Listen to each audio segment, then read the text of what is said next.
wanna be my friend. Why would I interrupt that? You better go and get a pen. And maybe we can keep in touch like they did in the old days. It wasn't so long ago. Oh, and I wish you well.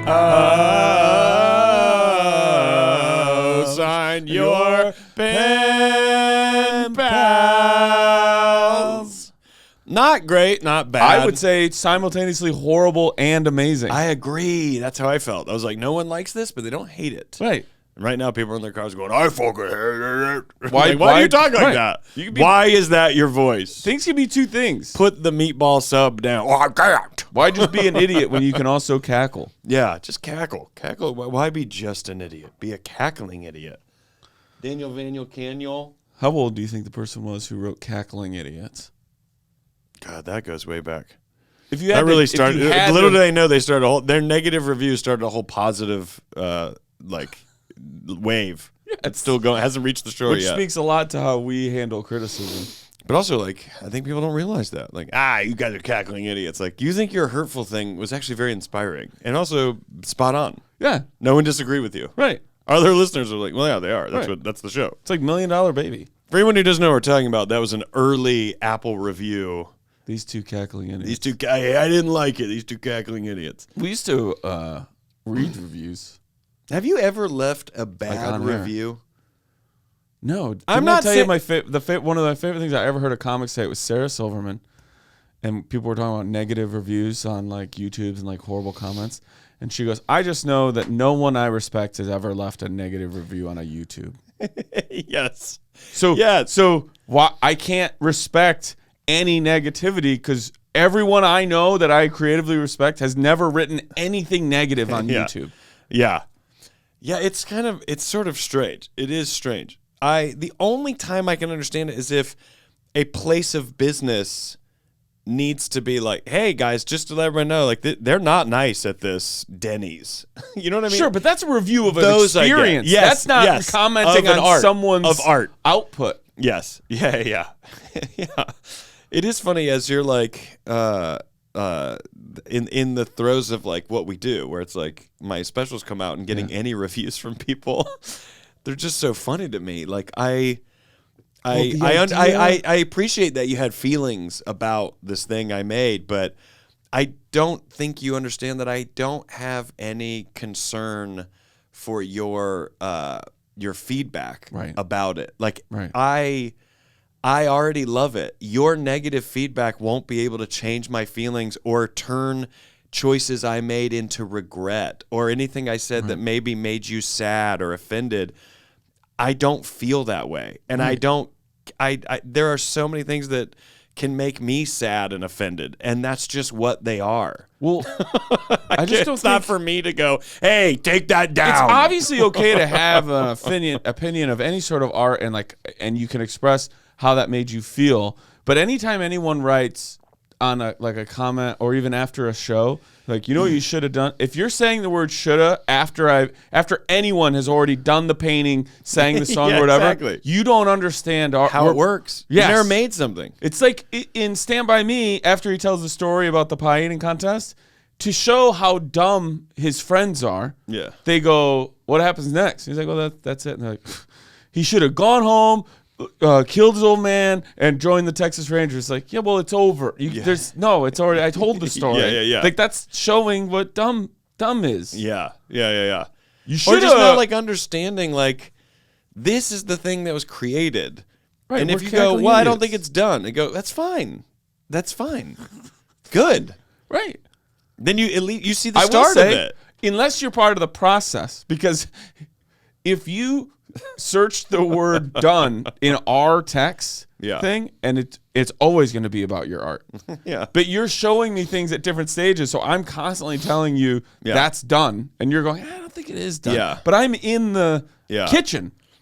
Once Yeah. it's on the table, there's no you should have. Yeah, I think everyone like the word artist doesn't really require a resume. You just create. And we as human beings, I think, have lost the fact that I think our initial, like anything in this experience is just to create. We're creators. It's what we do. But I think some people can't understand what it means to be an artist, where you go, yeah, I created something and it's my own experience.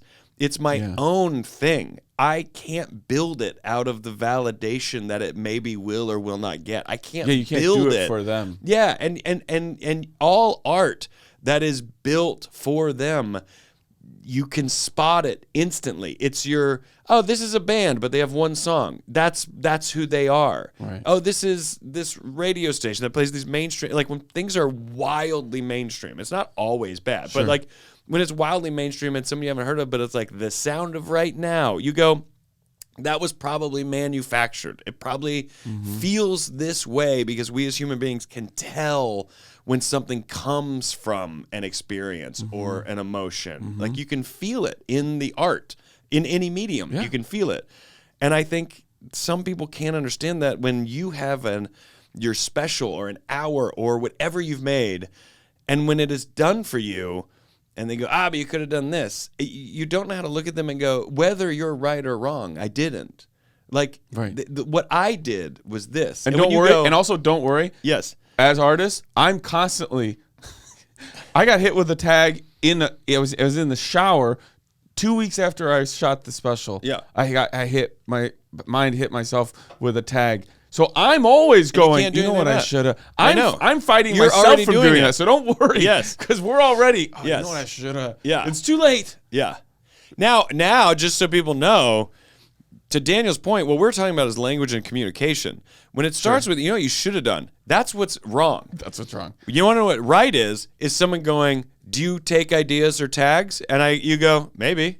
What do you got? And if they say a thing, I go, oh, all right. And I might be like, it's actually too late. But, hey, that is a really good idea. Yes, you're right. Because somebody coming to you and we're like, you should have just done the whole thing about religion. I know, and you should have just kept when you went into the whale thing, it should have just been religion.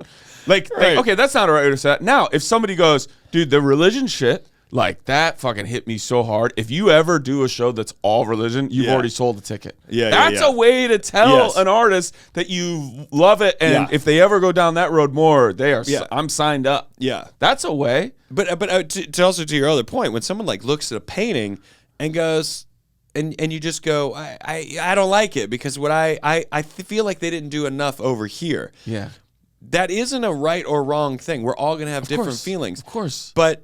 What that art, the thing when you said, I feel like something should be over here, what you're discounting is that the person who made this thing felt like nothing should be there. Right. And that's what they're saying. Right. And I think there's something beautiful about going, I feel like there should be something over here. That's a sentence you say in therapy. And the therapist goes, go on. Why do you think something should be over there? Go on. And there's a reason you feel like this negative space should have been used. There's a reason you feel like, oh, I don't know. It looks like all they did was paint one stroke with red paint and then they left it. And I don't like it. And you go, but why? Why don't you like it? Why? Because that artist might have put it up there to go, oh, you don't like it? That's what I wanted you to feel. Think about that. I want you to be so fucking mad that this isn't done. And that person might be like, yeah, this is shit art. And the thing that they don't count is that artist might be going, I agree with you. That's why I made it. I made it like this because I also fucking hate this. And now we both hate it. And you go, see? There should be more to it. Yeah. But that's it. It's. And I also have the feeling, just go. My thing too is also, if you don't like that, go to the next piece. Go walk to the next piece of the museum. Yeah. I was in the Philadelphia Museum once doing a show. I had time, went to the museum. I stood in front of some painting. I think it was young boy goes off to war. But there was all this other shit happening. And I don't know why I looked at that one way more than the other. And I guarantee somewhere else in the museum, somebody had stopped for 10 minutes at something I walked past. Yes. So if you're like, I just think there should be something there. Well, there's not. So either deal with what that's making you feel, or you can always just go look at the next piece. Yes. That one doesn't speak to you. Go find one that does. Yes, exactly. All right, we got to get into it. Can I say one last really quick thing? Yeah. Sorry. Something I would love is if somebody, man or woman, spent 35 years just working blue collar in a factory.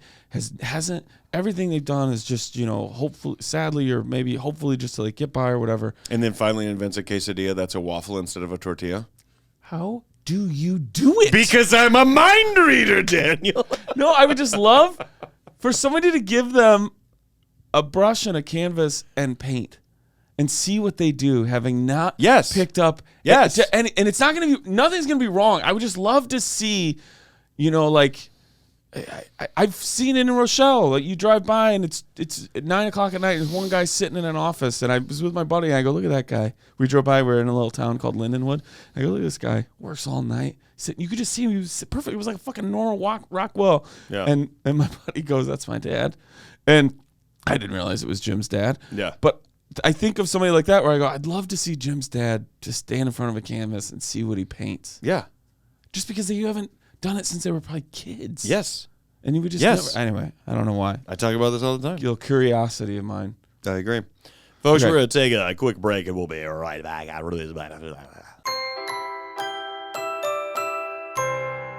And let's go to the letter!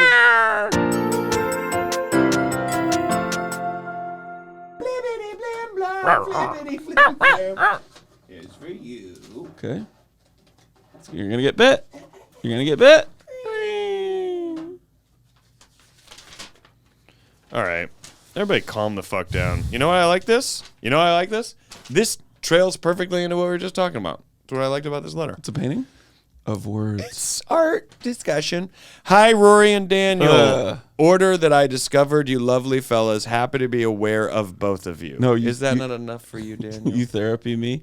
You go, and why did that make you feel that way? And why do you... What about that makes you angry? And why are you not secure enough to know that sometimes people get it right? And why am I so angry when people are too dumb to get it right? I am secure. When people get it wrong like this, I feel bad for how it disillusions you. Oh, okay. Been listening for a long time and watching on the old YouTube lately. Rory, the Charleston special is the hardest I've ever laughed at comedy in my life. Well, if I can steer you towards two other specials, Netflix and Max. Daniel, Stand By Me is also one of my favorite movies, and I'm jealous you both chatted with Jerry O'Connell. I was just talking about him the other day and how much Daniel and him would honestly make a great couple.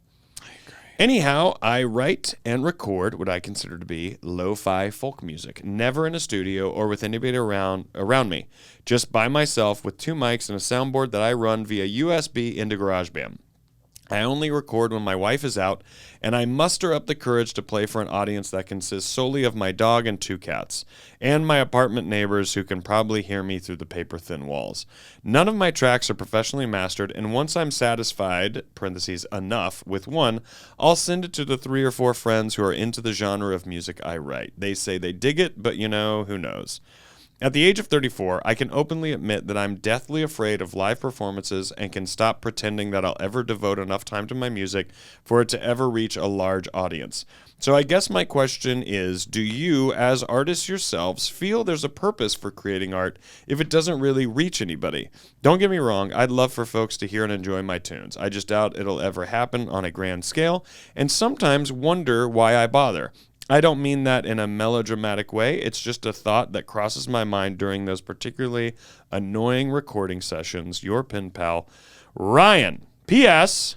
You can hear my most recent tune at the link below. You don't have to mention this bit on the podcast. Just figured I'd send a song along so you know just how underproduced we're talking. I read that P.S. because, make no mistake, Ryan, as you listen to us answer your question, we're going to be playing that track. And I want you to think about that the entire time we're fucking talking. We're doing it when?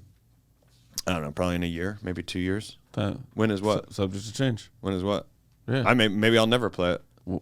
When is change? When is change what? What is change? Also, hashtag, what is change? What is change? Hashtag what is change? Shanley, if you're still out there. That's a good question. Hashtag Shanley, are you still out there? Shanley, are you out there? Shanley, are you out there? Shanley, is there any Shanley out there? What do you think about that? Let me hear it one more time. It's vibrato, right? Is that vibrato? Mm-hmm. Shanley, or is that attempted vibrato, Lissa? I think I know how you want to Shanley, can you hear me? Yeah, I mean that's vibrato. Okay. It's just dude. It's just Dude. refrain. Is it refrain? Refrain. So I refrain. Objection. Overruled. There's no Refrain. judgment here, but vibrato tends to be something that like Sounds naturally happens when your voice is like very relaxed. Like you don't. I thought it was when you can't really hit the note. You don't make vibrato. I mean, you can I was control when making it it. happens and when it doesn't. I but- could have gone, Shanley, can you hear me? Versus me. Now is that That's just more different operatic. pitch? Is he think he's doing Well, those are something different notes. I'm not even. I have no idea what I'm doing. Yeah, what more is he keys doing? than a There's- locksmith. And who is he? There's straight tone, Yeah. and then there's vibrato, Okay. and then there are some people who make vibrato who want vibrato to happen, so they Oh my gosh, you can make it hear our happen. listeners falling asleep. Is it that's vibrato? And That- the other is just sustain. Old man. Shanley, can you hear me? If your whole body is shaking while you do it, though, then Orgasm. it's That's not, vibration orgasm. rado. it's not natural. That's an vibrato. orgasm. That means you're having It is an sex. orgasm. Do you You're sing having with? Do you music sing with sex. vibrato? Yeah, Dork. Let's hear it. but no. Yeah. Get out there. Let's see you what. don't- Let's see what you leave in the bottom left part of the Some- painting. Come on, Lady Gaga, get out there with fucking Bradley and sing that fucking song right now. Hey, I just want to hear you sing one more time. Do it. Do some vrabs. Is that what they call it? Vrabs. Yeah. Well, I don't even know. We what can't to put you on the spot. say. Why not? I mean, look, I'm just trying to play devil's advocate, but I would love to see you have to be put on the spot. Well, so I could sing like Just sing dreams. Cranberries. Yes. Sing landslide. Oh, I thought you were gonna say Van Halen. Yeah, but you have to vocalize the riffs. Old man river. You can do it. Do it. Now you try. Old Man River. That's really good, Thank Roar. you. Thanks, guys. Well, I don't know. I go to karaoke in a mask and whatever. Wouldn't you love to find that out? You'd be like, it's weird, but okay.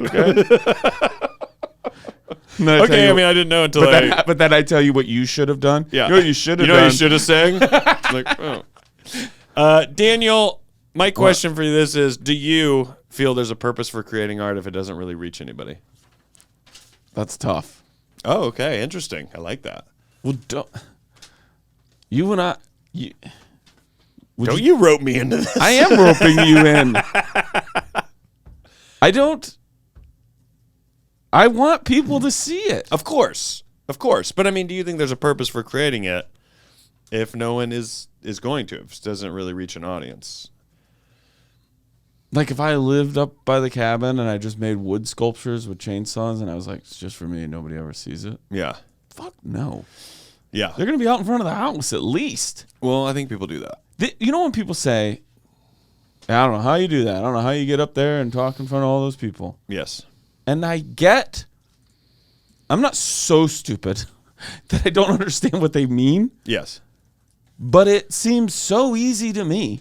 Yeah. But you understand their question. Of course, Or you I understand their that statement. when somebody goes, "I'm afraid of heights," I don't go, "What the hell are you talking about? That's not scary." That's I me. get, Yeah. I get that you're afraid of heights, but so it's hard for me when somebody goes, "Yeah, I do all this," and then I just can't go up there and do it. I'm like, why? Yeah. Why not? Yeah. I sympathize. Is this the correct use? I sympathize. I don't empathize. Yeah.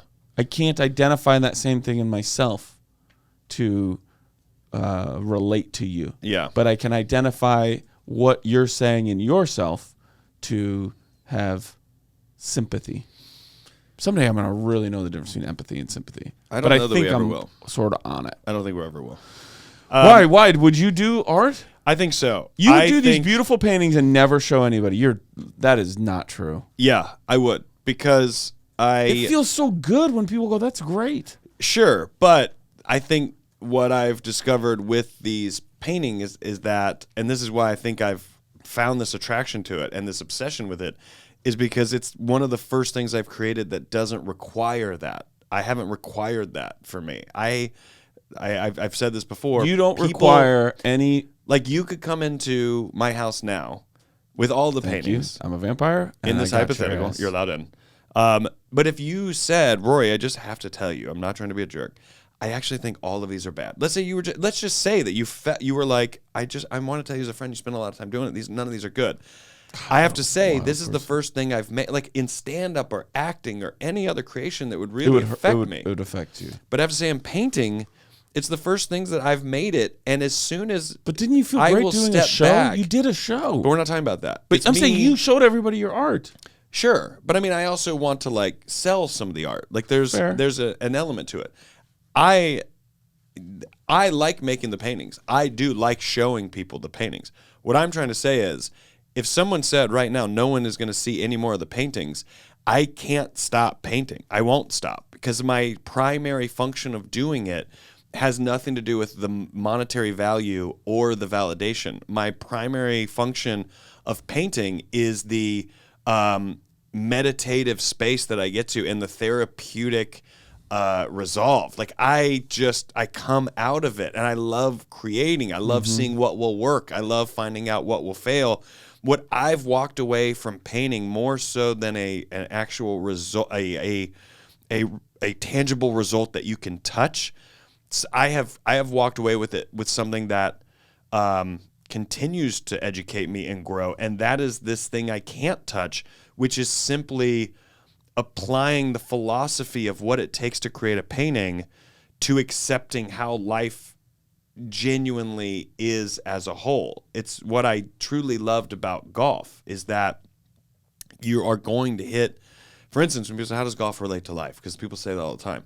But in golf, you are, no matter what, you are going to hit bad shots. As I was going to say, best intentions met with given circumstance. Yes, and there's, I think I want the ball to go here. Yeah. It sort of went in that direction, and now I'm over here. Yeah. You're just trying to get closer to the whole, AKA whatever your life goal is. Yeah, but I mean, even in that, the only way you're going to get there is that when you see this in professional golfers that still don't have this mindset, but when you get to your ball after your bad shot, you have to have moved on. You cannot sit there going, my ball should already be on the green, but instead I'm over here. And if I would have done this and blah, blah, blah. If I would have done this, I would, this other thing. So they talk about Jordan in The Last Dance, living in that present moment. Exactly. But if you're standing there and you're going, it's Ben Hogan or Arnold Palmer or some, I don't know who has this quote, but they said the most important shot in golf is always the next one.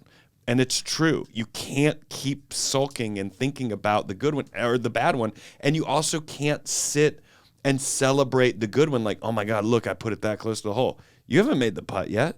So if you just keep reliving this glory, you can't focus on what's in front of you. And it's literally the entire sport, whether you're ever any good at it or not, is about learning to let go. And then painting is a simple act of creation that can bring joy. And I think there is something fundamentally great about learning how you emotionally react to colors, because there's something so basic about it. As children, remember as kids, when someone would be like, what's your favorite color? You had an answer to that because you had a genuine stimulation to a color. Like, what is your favorite color? I'm not trying to derail you. Well, before really painting and stuff, I would always be like, oh, I really like blue and green. And I still do. I still really respond to the various shades of blue. I love it. I love it a lot. Yeah.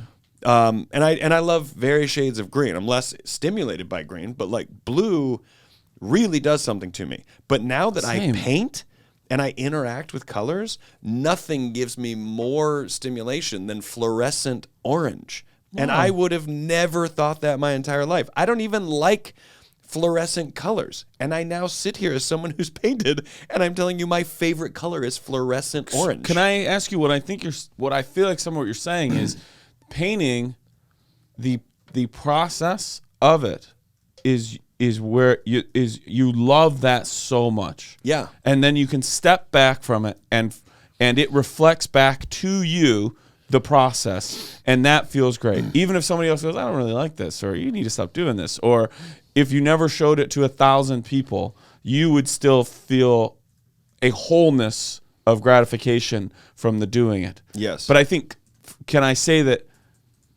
comedy is different because it's it's the laughter that's the painting. That's when you get to step back, and it happens for us in a split second because we go on to the next thing, right? Mm-hmm. But that's when we step back and go,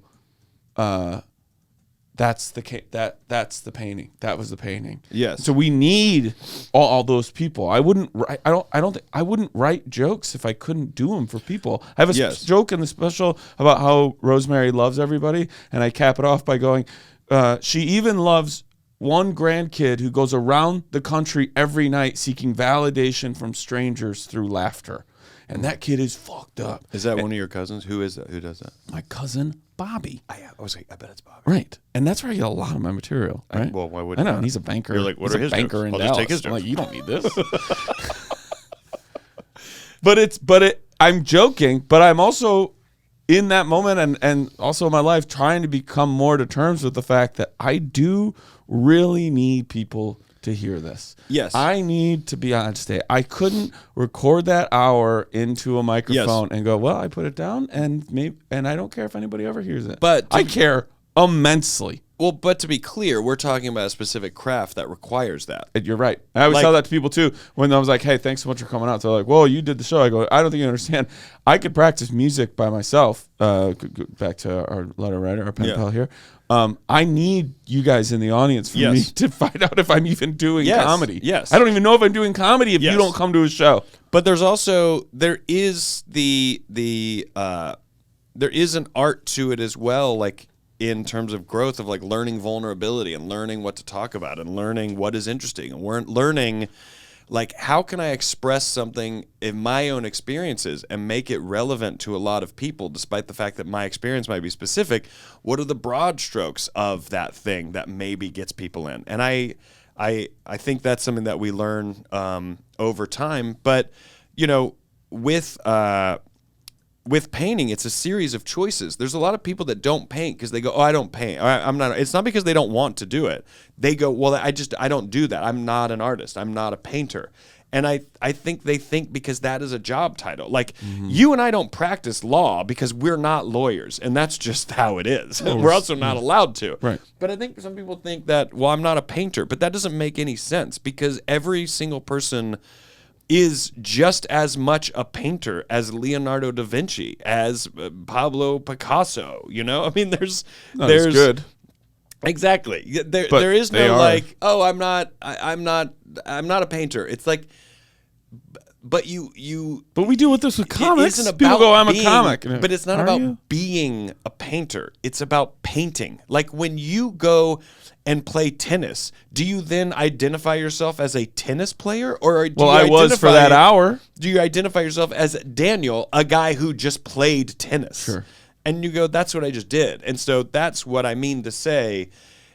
You aren't going and playing tennis or shooting hoops or playing golf with me because someone needs to see it or know that you did it. There's something else that's a part of it. You're just doing it to do it. And I think art is the same, where art is not necessarily intended to have some impact on everybody. It is meant to have an impact on the artist. And when it has an impact on the artist, the result is usually that people relate to that and they go, oh, fuck, this is great. And they go, yes, it's great because the person who created it from a place of impact. They created it from a place of emotion. Whether anyone agrees that it's good or not, whether anyone sees it or not, that's not the therapy of it. You deciding that you're going to pick up a bucket of black paint and throw it at a giant fucking canvas and then sit there and like look at it has nothing to do with me or anyone else. If I end up going, Daniel's a fucking genius, that's on me. I think that. Yeah, but isn't the question how much do we hope someone says that to us about things? Like, weren't you saying like, do you have anything where you don't need anybody to see it and you would still do it? Yeah. Right? Like yes. you would still enjoy it. Yes. I mean, my new project, The Midnight Air, given the means and the time, I would just talk into a microphone like I had my own overnight radio show every day. To me, that's so romantic and like fun, and maybe it's self-serving and navel-gazing, but why cares? Is it self-serving? I don't know. But I'm just saying because I'm just listening to myself talk. But I will tell you, on the other hand, if you told me 100,000 people are listening to it every night, that would make me happy. That would make me feel like I'm on the right track. But if you told me the next night, hey, we lost 99,500 listeners, I'd go, okay, well, I'm still doing the show. Exactly. That's what I mean to say. That's what I mean to say in this. Like, because, and that's a good example, that midnight hour doesn't require listeners for the product to exist. Us doing stand-up, it does. Yeah. But also, I will say to this end of like talking about art and creation and like doing stand-up, in 20 years of doing stand-up, what has propelled me to get to a place of enjoying it and confidently knowing what I'm doing is that I no longer care if the audience agrees with the thing that I think is funny. And the only reason I'm in that place is because while, yes, we do need the validation, and while, yes, I do need the laugh, ultimately you can't be this like artsy guys like no one laughs and I don't care. It's like, well, then it's not funny. It just isn't. There's no way that it works. But I don't present any of those things with this expectation of funny. I now present these things going, everybody, this is funny. So get on board. As opposed to, do you guys think that's funny? Now it's, this is funny. I professionally know that it's funny. And when it's not, I will already know it, whether you laugh or not. I've also said things that I don't think are funny, that an entire room has laughed at. And I've sat there and been like, you're all wrong, but I'm here for this drug. Sure. So go ahead and give it to me. If you want to give it to me for free, I'll take it. But I'm not. I didn't earn it, and I don't care that you laughed at that. All it makes me think is, oh, great, I know the other things are going to work that probably shouldn't also. Yeah, I had a joke I told that I got stuck telling it. I mean, it's so funny. I could have stopped at any point, but I couldn't. I hated the joke, but I was like, but it's a really good laugh. It's working. Who cares? It's working. Because I want the laugh. You know what you're doing? The nozzle has told you the tank is full, and you're like, I bet I can squeeze it 3 more times. So you might as well. And you're like, hey, I'm going to move my shoes back. What do I care? I'm paying 15 more cents, but hey, it's definitely filled up all the way now. And I get that good smell. Yeah. And I get a little high. And also, some of it drips onto my shoes when I take the nozzle. And then I get a little high while I drive. And then I just hold my shoe against my face, and I pretend I'm in some sort of redneck version of Live Here and Loathing. Here, let me move that gasoline rag. That's for when I'm driving. Ryan, I know that this didn't. I didn't even end up playing your thing. I don't have my iPad here. How can we do that? How can we make Ryan have to live through everyone hearing his music? I can add it to the end of. Oh, we're gonna add it. Everybody, now you got a little teaser right there. Everybody, you're gonna hear that at the end of this episode. You're gonna hear Ryan's music, and it's. I listened to the link, and Ryan, I really like it. But you're making it for yourself, and if you gain something from that, that's what's more important than anything else. Because if you were making it specifically because you wanted to be rich and famous or popular in some degree or fawned over because you make good music, I bet you it wouldn't be very good music. I don't really like anybody's art that comes from that place. Even when it actually is good, it's good for a little bit, but it doesn't usually sustain. The stuff that sustains in any medium is usually from artists who don't give a fuck what I think about it. And that's what makes me go, fuck, that's actually really good. And I attach to it because they're not asking me to agree with them, and they're not hoping I relate to it. They just made it, and I'm going, oh, fuck, I do actually relate to that. Also, if you don't like, just one last quick little thing, I promise. Put it if you don't like having audiences, you can still put it on like TikTok or put it on Instagram. Put it out. Might as well put it out. That dude that sang that song, Rich Man North of Richmond.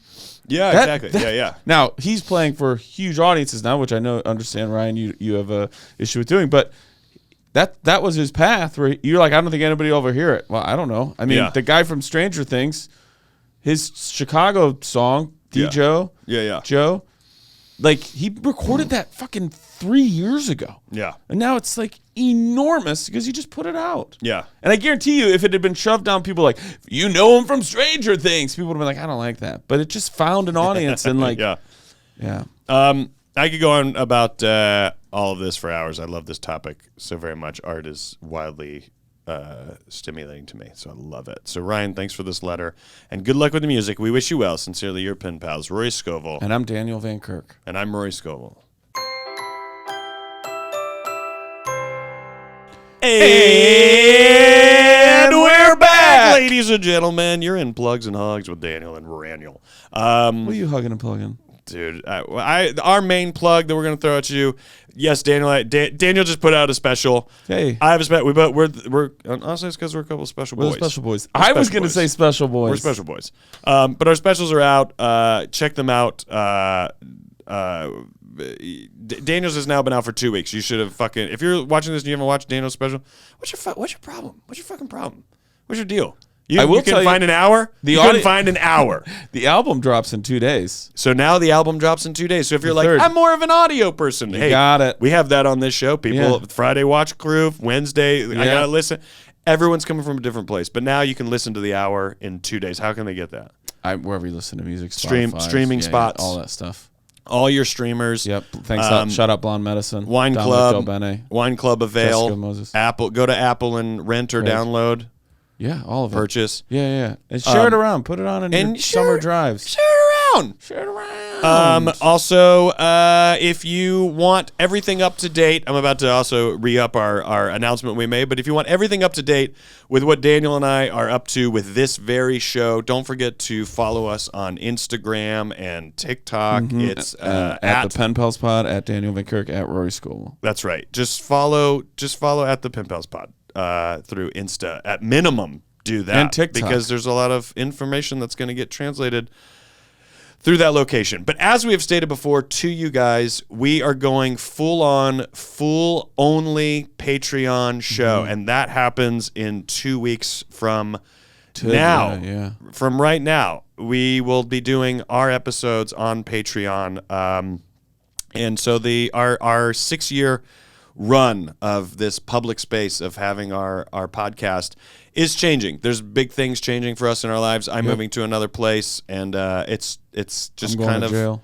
Daniel has to go to jail for a little bit. It's not even that big a deal. So we're gonna bank some episodes. Yeah, but hopefully I get time served. Yeah. So $5 a month, you're gonna get 4 episodes, and it's gonna be a great time. You can get up to speed on all that stuff. You can get up to speed on all that, but it's a place for lovers and pen pals. Yeah, mainly lovers. That's the big change.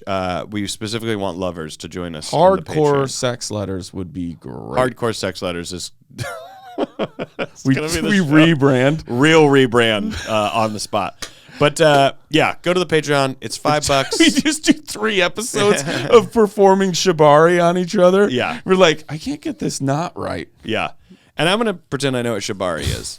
Not a dish. It's not a dish, I'm now understanding. It's the ancient art of rope tying for sexual purposes. I know. I was kidding for our audience's sake. It's $5 a month, but if you join, I believe you get a month or 2 free. What do you get? It says $55. A month free if you subscribe for a year. For a year. So we're talking about $55 a year, and you can still get access to 2 cackling idiots doing their show over on Patreon. And I think that's it. For what we There'll still be going stuff on. right here in this feed. That's right. The Midnight Air will be in full swing.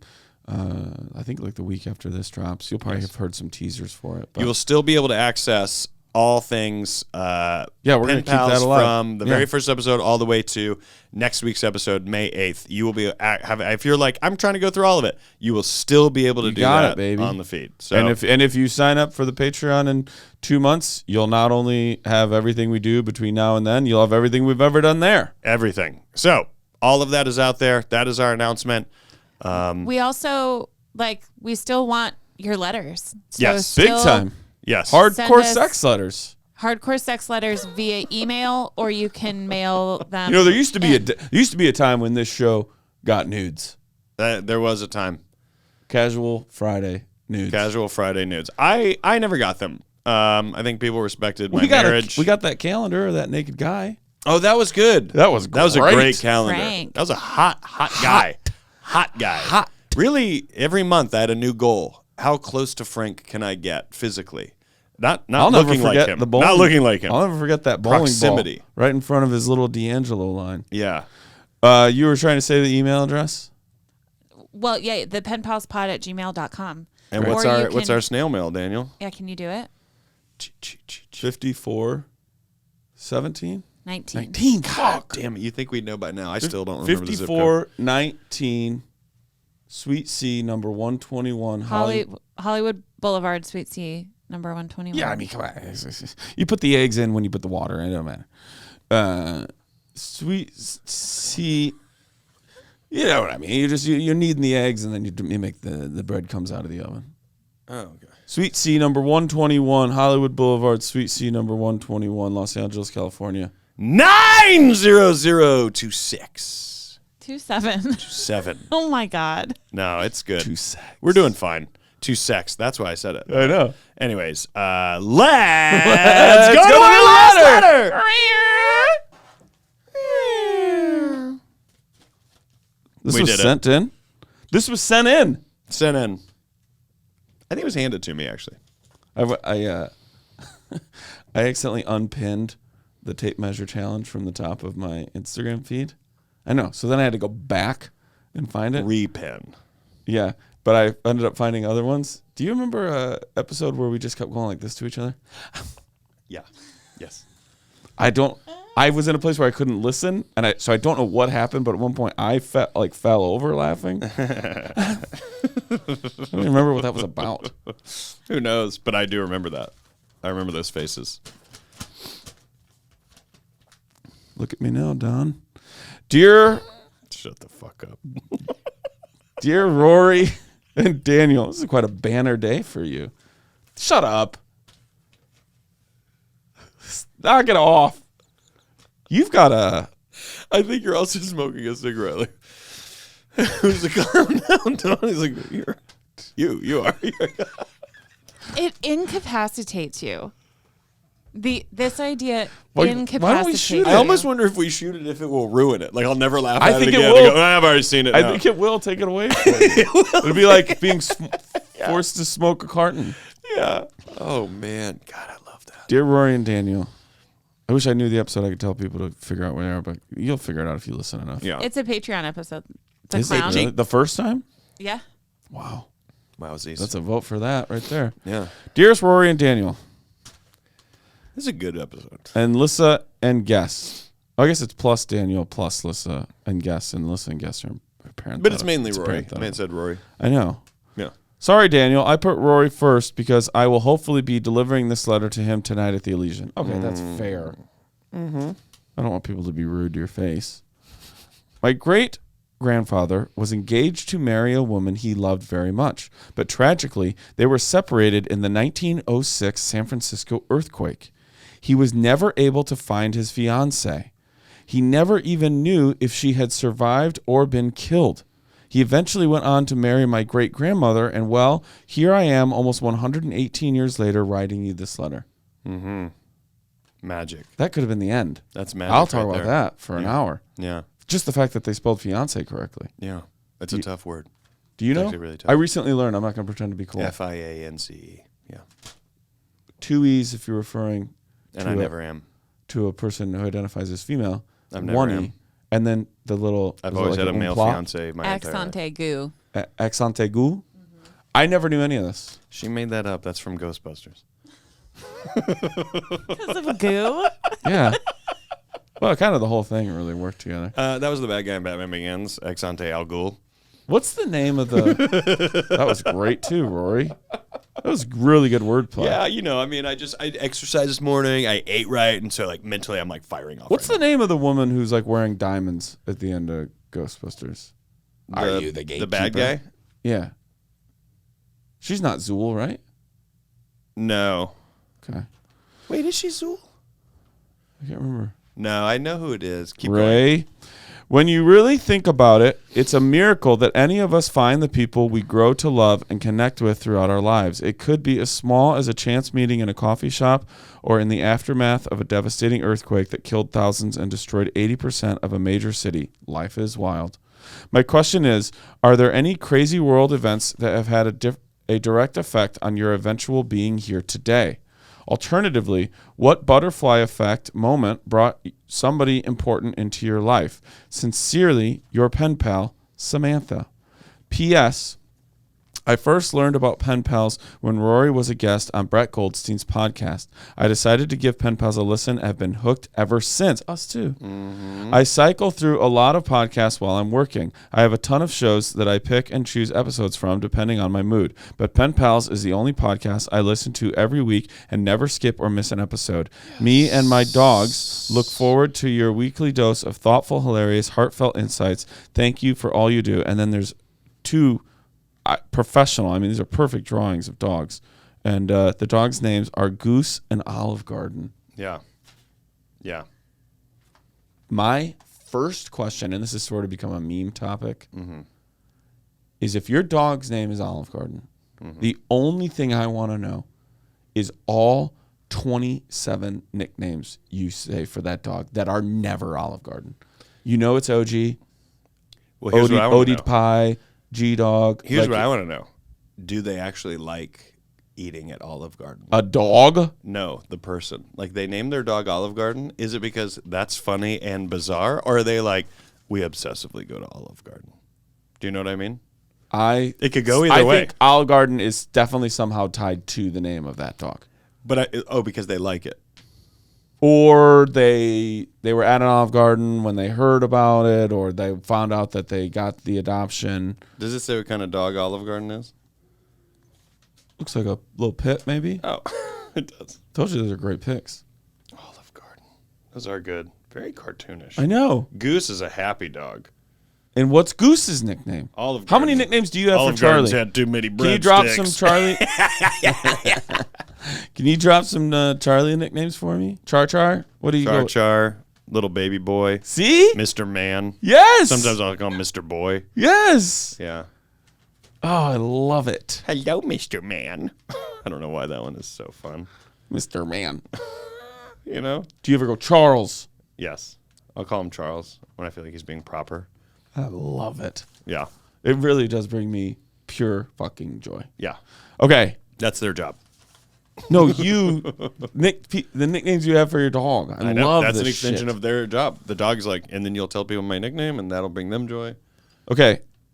Any crazy world events that had a direct effect? Like, you know how... yeah, I'm trying to think, like, what... Would it be... What is, like, a totally happenstance moment that occurred? Well, you know that we only have My Chemical Romance because of 9/11? Is that true? Yeah. Look over here. We got a nod from the youth. What? Can we get a... That guy can I get a what? Was super affected. He watched the towers fall, and that propelled him to finally start writing music, and that's how we ended up with Postal Service and My Chemical Romance and all that stuff. And the Patriot Act. What, are they good? That's not. You know what? Also, they're not. Does great. sound like they're not great. Does sound like an emo band. They find their way into our homes. Emo. Either way, they find their way onto our devices. So. You know what? It's kind of like the first version of that U2 album we just all had to get. I think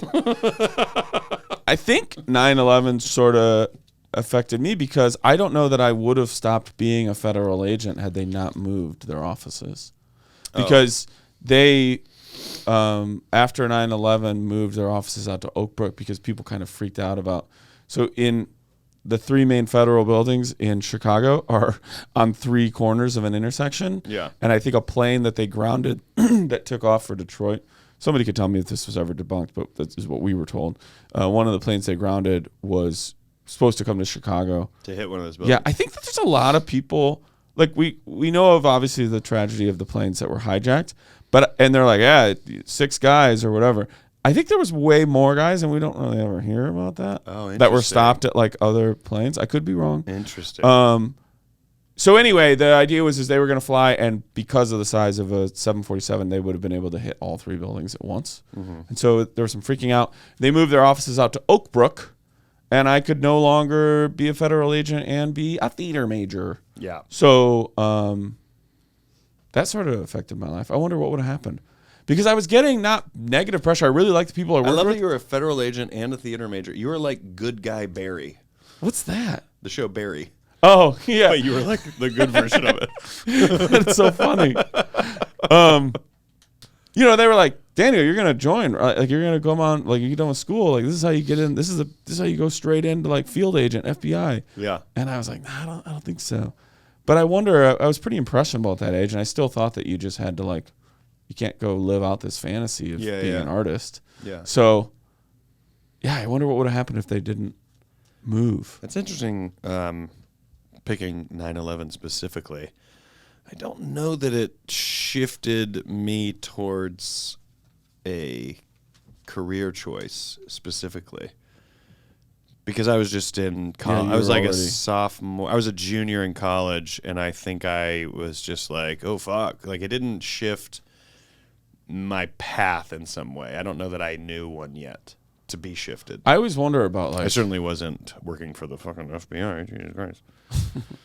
But I always wonder about things like people with big tragedies of, like, they were supposed to get fired that day, or they were going to quit that day, or they missed work, or... Yeah. Like how things unraveled because something bigger than our lives like happened to them. Yeah. This is wild to me that like I have a friend that I had in junior high. They lived in another state. And I would see it through extended family, would like see them a couple times. We'd always hang out. And then some like I don't want to reveal their own personal life, so I'm not going to. But like some bad stuff happened in their life, and they thought that somehow it ended up being that they thought I didn't believe them, and I've never been able to find them. And I searched, I think, in my 20s a couple times, then maybe once or twice in my 30s. Yeah. And I always, it's just been so long now, but there's a part of me that always wonder, like, what happened to that person? Yeah. And I wish I could tell them, I believed you. Like, I didn't doubt you. You know? And it was some stuff of like sexual abuse that they were victimized by. But like, that's a person that like in this scenario where it's like they're just gone and then you just never know. Yeah. Wild to me. It's life. Do you have anybody that you ever wonder what happened to in your own life? I know it's pretty unique. I think about people all the time that I am like, oh, like someone will cross my mind from my past, and I will go through the usual, like, oh, let's check Facebook, Instagram, like, and that's, I got to say, her name is so common, and I can't find her. Laura Palmer. There are so many good. Rory gave it away. There's so many good uses of social media in a way. Sure.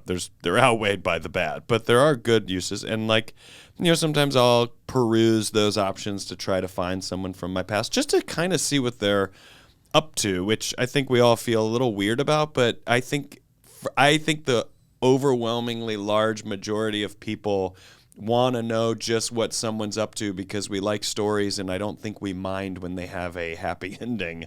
I think there's very few people we look up vindictively to hope that things didn't work out for them because we don't like them. Granted, there's no world where that's not a part of like getting on Facebook to see what someone's doing and like, I hope they're ugly now and have it bad. I think most people, you're like, hey, whatever happened to so-and-so? And then like you get on there like, oh my God, she like runs her own company. But you're like, there's nobody like, hey, fuck her. You're like, oh, that's cool. She runs a thing. The idea that back then, like, you were just like, hi, my fiance, the earthquake happened, and I just don't know whatever happened to her. So this is what's interesting. There's something so painfully, it's so painful because 1906. And so you're like, in a world where you go, well, if you never reconnected, she died. But you're like, yeah, but it's also 1906. It isn't like you can just find each other. But this is why Devil in the White City, why the serial killer was so successful, because it was sort of like back then, people would go off to the city, and you kind of knew when they left, you just may never hear from them again. Right, exactly. And so they like let people go, not realizing this dude's fucking killing them all. Yeah. But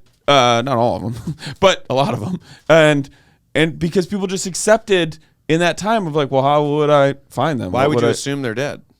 You would be, or you just like, well, exactly. We just never heard because from them there's no contact or communication or just discovering or finding. That's why, like, when you hear stories from even further back of people reconnecting, you're like, that's crazy. Think about today in 2024, you like run into someone in New York City that you know, and you're like, this is crazy. Yeah. It's really crazy. Yeah, I did that recently in New York City, and I was like, how bizarre. It's like, it's not insane that we might be in this neighborhood and be in a place where maybe we have similar interests, but to still run into someone you haven't seen in a while is a bizarre set of circumstances. It's crazy.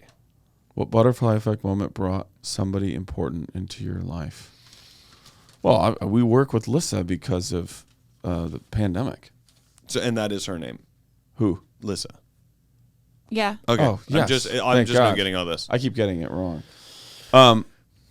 She Listless. She was like, "Hey, you're doing this Goodnight show by yourself, sort of now the midnight era. You're doing the Goodnight show by yourself. Do you want to help out with it?" And then now she has to deal with us. Mm-hmm. Yeah. It got worse for you. It was a bad butterfly. It was like sort of Ashton Kutcher butterfly effect of like he has no like appendages because. Do you like that movie? I've seen it once. If I went back, maybe I'd like. I didn't like it when I saw it. So there's a world where I go, oh no, I actually hate it more now. I really liked it. Oh, interesting. I think isn't the main song like by Stained? Isn't it? It's been a while. And it's been a while. That's vibrato. But I can Is that vibrato? remember. No, it's not. No, that was clean. I think no I don't shakiness. think clean makes it vibrato. Yes, vibrato is when it vibrates. It's sustained. It's like a shaking. Yeah. Is that right? Like Sinatra sings with like almost, he has a timbre, but like no vibrato. Okay. It's all just clean fucking notes. Is that right? Yeah, so it's straight tones where Straight you tone. don't use vibrato, and then there's Dude, vibrato. straight tone, they did Band of Brothers. Oh, yeah. No, yeah. I know what you're talking about. Lissa, what were you saying before Rory interrupted? I don't think I was saying anything. That's right. Well, you know what? That is right. You know what? You should have been. You should have been saying something. No, you were saying straight tone. Yeah, there's Sinatra's straight tone, right? Straight Dean tone. Martin's straight tone. You're interrupting her Usually. now. Let her say it. Usually. That wasn't very interruptive of you. Now you're interrupting her again. Now I'm interrupting you. What? They usually use straight tones, yeah. But most singers have vibrato like in their arsenal. Like, But the best singer does not need vibrato. no, that's not right. That's not right. Oh, I was going to say I that. didn't ask. This is my opinion on art. Yeah. Okay. If you have like a good healthy voice, Yeah. then vibrato should come naturally, and then you decide when you want to use it or not. And when Okay. you're So when it's you're a seeing style when you're choice. seeing a musical, you can tell when someone's putting it on. Yeah. Yeah. Snob. Snobby. Snobby. But it's a style choice. So you choose to omit vibrato. Okay. Improv. That's what we've been doing. Improv class. You and Jordan. Yeah. I met just my the wife world, in improv just class. Yeah. Just a random event. Two Yep. people signed up for a class. Happened to be the same day. Yeah. Same time. Well, we weren't. That's not it. But I thought it was. I thought you met at improv class. no, she was in a troupe and I was in a troupe in the same theater. Okay. And then. And they were fucking- rival troops, and you guys had a street fight. Yeah. Yes. Sharks and Jets. And they roped our hands again. We both had knives. Somewhere. And it was unfair because she wasn't left-handed and I was Vibrato. right-handed, and they did that so that we could like. That is a deathly fight. Yeah. Like But immediately you're instead gonna you like fell pull in them in and love. cut their hand and be like, and now you're gonna bleed out. So I'm just gonna like. I'm just gonna push you off Yeah. the whole Yes. time. Exactly. I already got you. Already got you. Already got you. Yeah. I already got you. You're gonna die any minute. Does anyone have the key? I'm on goal. I'm on goal. I'm on goal. So you can't stab me. I'm on Yeah. goal. Time out. Yeah. All right. This was interesting. I love it. Yeah, we covered a lot. I really want to know. You know what? If you want to do a Patreon, tell us some of these things for your own stuff in your life, and please list at least 10 nicknames you have for these dogs. Please. I would love it. Olive Garden. If us on the other side, when we're a Patreon only Pen Pals Good Time Party podcast, if all of our letters are nicknames for dogs and hardcore sex experiences, I feel like we've done That's it. a good show. That is that's a great show. Yeah, that's an award-winning show. Agreed. Okay. All right. Thanks so much for this letter. Samantha, we wish you well. Your pen pal, Daniel Van Kirk. And Rory Van Scovel.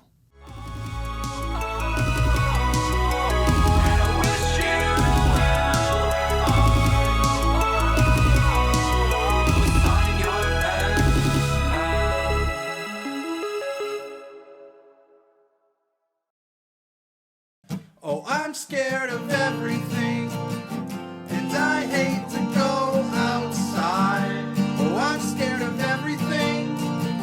Got a hospital bed for my mind. No guts, goofy feelings. Oh, I'm sick of feeling weird, so helplessly red.